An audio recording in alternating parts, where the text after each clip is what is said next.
Welcome to the Get Loud About Your Life show. I'm your host, Dorothy Guerra. I've got a wonderful guest on air with me today, Rose Munro, who's going to be talking to you about Hoonah healing. Now, this is an interesting topic for me because in order to get loud about your life, you've got to sort of tap into the energy that you're feeling on a day-to-day basis. And when life has got you down, it is really difficult to be up and loud about it. When life has got you up, of course, we're happy, we're excited. But the circumstances of life don't always have us up. And the question is, how are you going to handle that? What are the day-to-day things that you need to do in order to recognize that balance of being up too high and down too low? So I want to talk to Rose today about her fabulous work. Now, Rose's life itself has not always been on a high. In fact, it took her a lot of work in order to find that balance. She's going to talk to you about the challenges of her children since they were small and the impact of things that have occurred to her in her life that led her to energy healing. What I'm hoping to achieve for you in this show today is to teach you the technique of Hoonah and energy healing. So when your life is not going so well, you know that there are resources out there that'll help you find balance and help you tap into that energy that'll help you feel pure and on your way to bliss. Catch me at the end of the show where I have Rose join me to teach you one yoga pose called camel pose that will open up your heart center. Doing it every day will help you open up and align to the universe and start finding that vibration of bliss. So I'd like to welcome Rose Munro to the show today. Welcome. Hello, Dorothy. Thank you so much for having me here. No problem. I'm really excited to have you share your work with the audience. Thank you. Now, from what I understand, life has thrown you a ton of challenges. Absolutely. And when I've heard your story, I have to say that, you know, it's a very heartwarming story, obviously with a lot of triumph, but a lot of sadness as well. Absolutely. So why don't you take a moment to explain to us, you know, the impact of your life from the beginning and how healing came to you, and then we'll sort of go right into your Hoonah work. I think my earliest memory was when I was 8 years old and my mother was hospitalized for a very long period of time. And I had a baby sister that was 5, and I had the responsibility of taking care of her. And I felt very alone, very lost. And I woke up one morning, we were actually staying at a family's home, and they already had 7 children. They were taking care of my sister and I and my brand new baby sister that was days old. We got up, and I remember they were serving breakfast with, it was a milk that was powdered. And I just didn't even like the smell of it. And it sent me out of the house. And I found myself walking and walking for hours. And here I was 8 years old, like just a little girl. And I was standing on a corner feeling empty and feeling like, what is this all about? Why is this happening to me? And I truly heard God's voice for the first time. And he said to me very clearly, I am preparing you. I am preparing you for something big.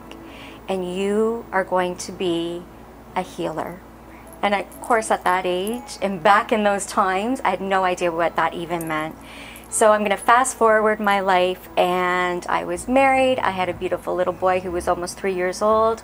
I gave birth to my daughter, and 24 hours after she was born, she suffered from a brain aneurysm and a stroke, and she was taken to sick kids. And it was hard. And one of the most, I'm going to honestly say, greatest moments in my life was the next morning looking in the mirror and realizing that God picked me to be her mom. And I knew that this was part of the challenge. This was part of the work that brought me here. We spent a huge amount of time at sick kids. She had over 10 brain surgeries. We lived in and out of the hospital. It became our second room, our second home. And there were times where I started to hear whispers of God, and he would say to me, go and touch that child. And I have to be honest, I would literally look around and say, me? Who am I? And the voice would get stronger. And I believed so much too that my daughter was going to be healed. So there were times where I would just go over and touch a child, and then I would find out that the child was healed or felt better, and they went home the next day. And then the voice would come again, and I would go over and talk to the parents and just gently put my hand on the child and hear that again. And God just instilled so much spiritual growth within me during that time. Needless to say, my daughter has overcome so much. Her prognosis was that she would be blind, and that she would be paralyzed on her left side and pretty much a vegetable. And with all of her surgeries and all of her diagnoses, I won't get into all of that because it's a long story, but she is a perfect 19-year-old who attends university. She truly is a miracle. And that was really when my spiritual growth started to bloom. And then I became a life coach, really feeling that I needed to serve. After my experience with her, I wanted to help other parents with sick children. I wanted to help children that were sick. I wanted to help whoever I could. I just felt so blessed and gracious that we came out of this okay. And I really wanted to make a difference in the world. And again, God would gently tap me on the shoulder and say, but I need you to do a healing modality as well. It was interesting because I would work with adults, women, men in my coaching practice, and coaching was great, but there was always a portion of it that I was missing. There was something that I wanted to help them heal so they wouldn't have to have that pain anymore or feel abandonment or feel fear, and I didn't know where to go with that. And I studied so many different modalities, and it wasn't until Hoonah that I actually found that it spoke my language. I didn't really need to learn anything. It was already within me. Right. Now, before we get into what Hoonah is and how it came into your life, what would you say to the people out there who are constantly trying to, constantly struggling to find something good and be positive, and then there's always things that happen that bring their life down, and yet again they're down. Yet again they're down, and they don't have that inner calling for healing. Right. So they just suffer. They basically, rather than choosing to heal in whatever way, they are constantly in suffering mode. So just to the general audience, for those that are out there that don't have anywhere to go, what advice would you give? We are born, and God has made us perfect. He has made us He's given us all the tools that we need to heal ourselves, truthfully. And I think knowing and understanding that in this world, we are going to suffer. It's inevitable. We're going to suffer, we're going to be in pain, but everything changes. And that is kind of a saving grace, and it was for me, that nothing stayed the same, that I wasn't always going to be in that place. Also, not having any expectations or attachments, and learning that everything would just happen as it was meant to happen, that it would unfold the way it was meant to unfold. It's not easy to stay positive, like you said. It's really difficult, and in fact, it's harder to stay positive when you're not truly in that place and you're cheating yourself. That's right. Right? We don't want to cheat ourselves. We want to be authentic. We want to be real. So if you are feeling that pain and living in what I call the rabbit hole, it's okay. Give yourself permission. But no, it is very temporary. Right. Yeah. And that's the thing, is you have to know that there are solutions out there to come out of the rabbit hole. Yeah. And I think that that's where a lot of people get lost. They don't have the support. They don't even know where to begin to get help. And then there's that stigma of once you get help, you're classified as this mentally unstable or a victim, right? And so a lot of people mask this. So part of what I want to show on the show today is here's a resource for those that are not living so loud and living in crisis mode right now. There is a practice out there called Hoonah. Yes. And this is something that you practice. So why don't you share with the audience what this is, and how it came into your life? Yeah, how it came into my life was definitely serendipity. It was something, I woke up one morning and I was told to go look for a certain object. And when I went to the store to find that object, I met this woman, and we just had this beautiful connection. And she said to me, "You're a healer." And of course, I've had that told to me many times, but I was like, but what does that mean? Even I'm confused as to what that means. What do you mean by that? I found out through her story that she healed herself through Hoonah and the practices of Hoonah. She was severely sick with arthritis and debilitated, basically. And so it was only within a month that she was offering the course.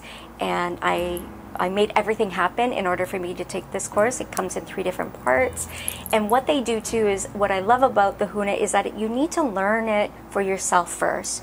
You need to heal yourself before I can heal anyone else. Right. And that's the beautiful part of it. So it's not something that you just learn and you apply. It's really understanding the energetic aspects of what Hoonah is. So Hoonah actually comes from Hawaii. It's one of the oldest modalities, healing modalities. It is probably 720 AD. It was definitely the island of, I think they called it Paradise Island, which I think people still call it, because there was so much love on the island. There was no depression, and there was very little illness, because everyone lived their life using the Hoonah principles. And the Hoonah principles are basically energetically. And what it is that we have what is called an Aka body, an unconscious body, and a conscious body. And in order to get to what is hurting you, or anything that, any kind of disease, there's fear. Right. Right. In everything, there's either fear or there's love. And what's so beautiful and gentle about Hoonah is it's all about the love that we have within ourselves, and it's reminding ourselves who we truly are, who God made us to be. Right. So it happens in an ancestral way. It changes your DNA, which to me was fascinating thought, but really does it? So of course I needed to take that to action. Did it really do that? And for me personally, it absolutely changed me physically, mentally, and then being able to use it even when my son got sick. So it is such a right, because powerful... then after you were dealing with your daughter for all those surgeries, then you had a son also now bringing you challenges in life. Yes. So my son is an addict, and he's been an addict for many years. And in November of just this past year, he had an overdose. And when you get that phone call and you get to the hospital, it's pretty scary.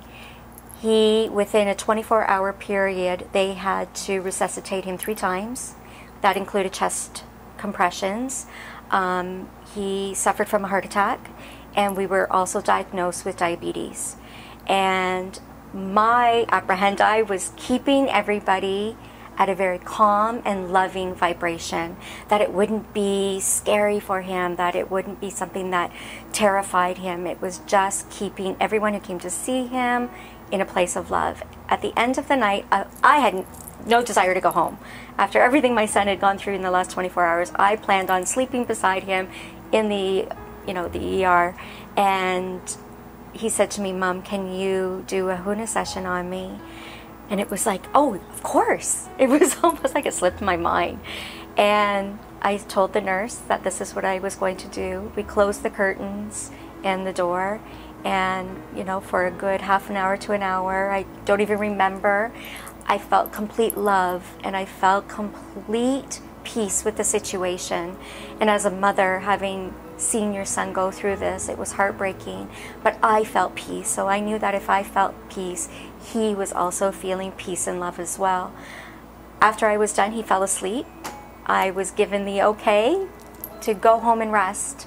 And I never thought I'd leave his side, but I went home and rested. I was back at the hospital at 7:30 in the morning.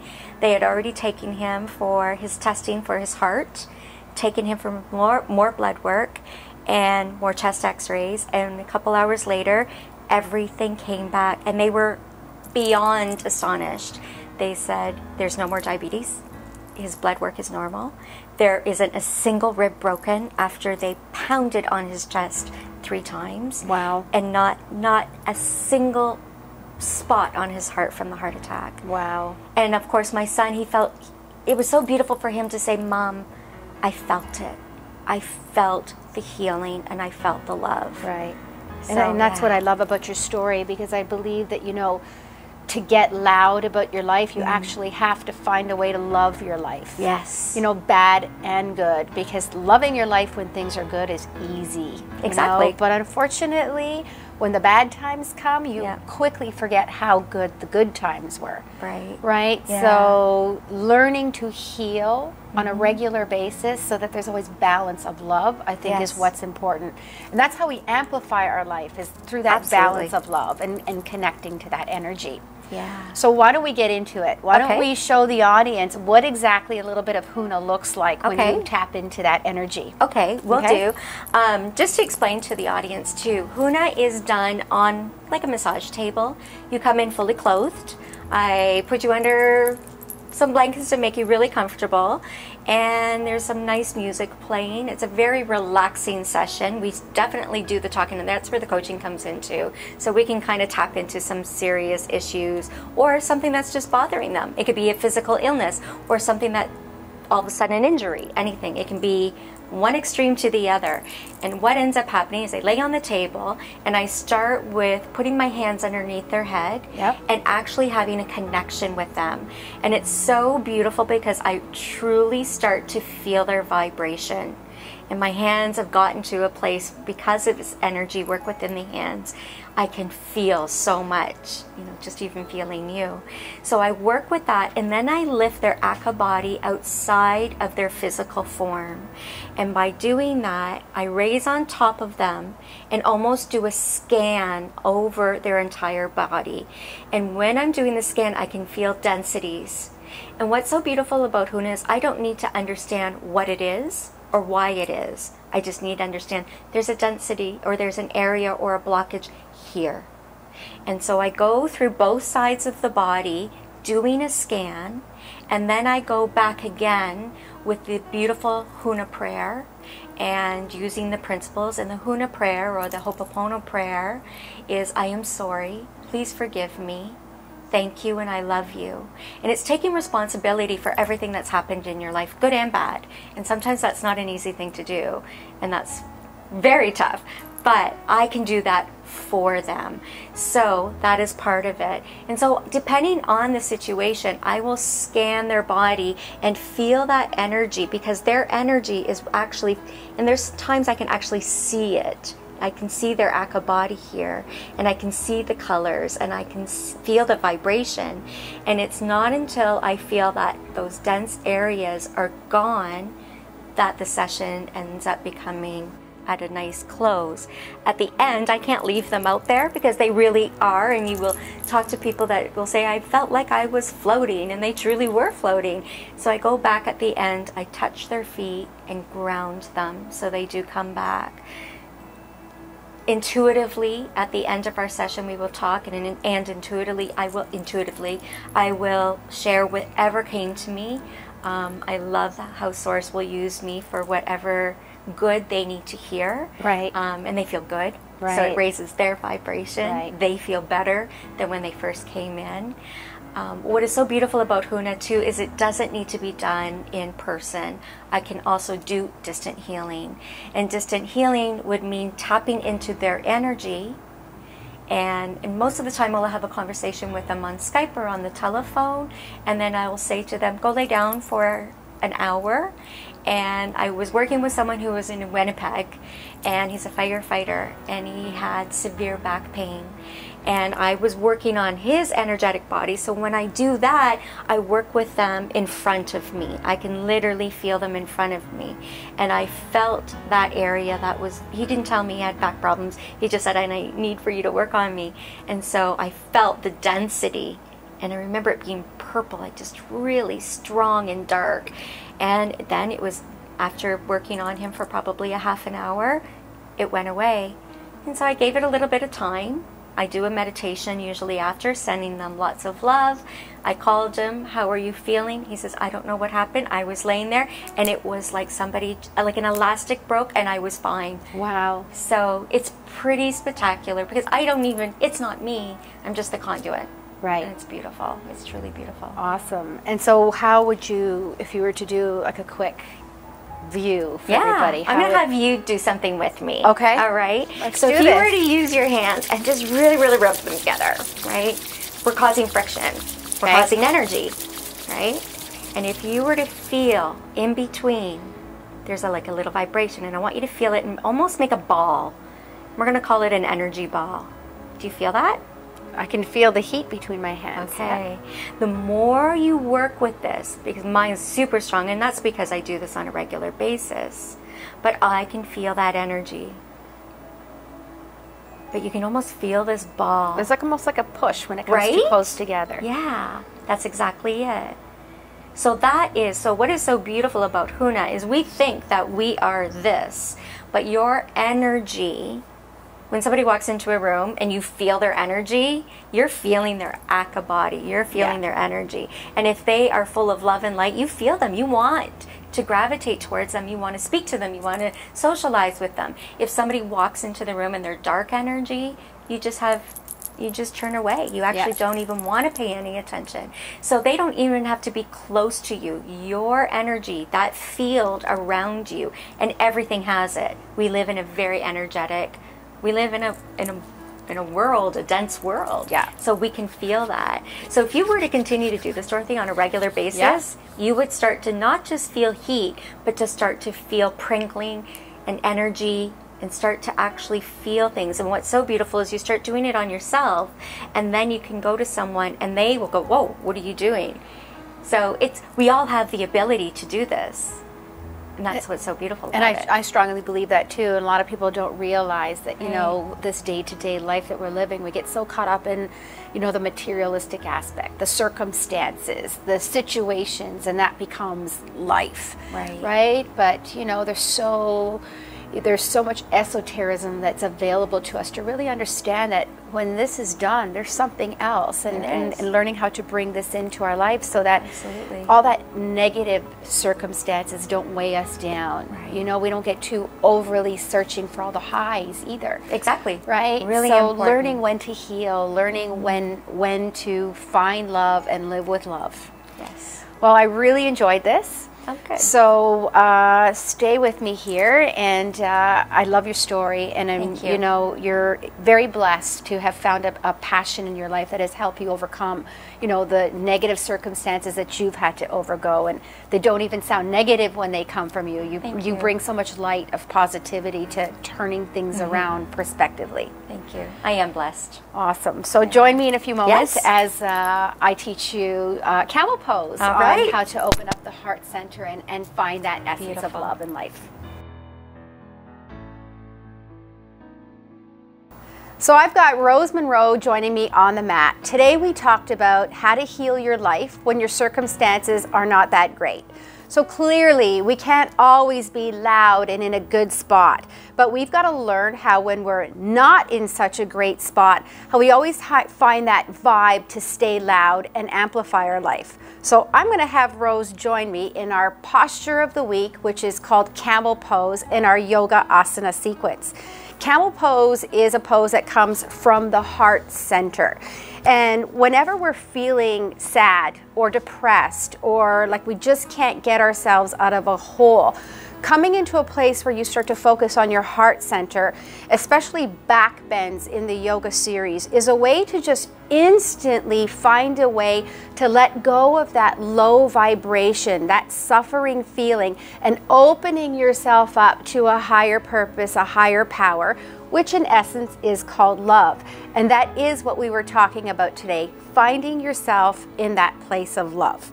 So join me as I teach you camel pose. Are you ready? I'm ready. Okay, so from here, very simple. First thing in your yoga postures is finding your breath. So before you do anything, center yourself for a moment and really tune in to where that breath is sitting in your body. And once you feel comfortable with how you're breathing, taking our next step to come into camel pose. Very, very simple.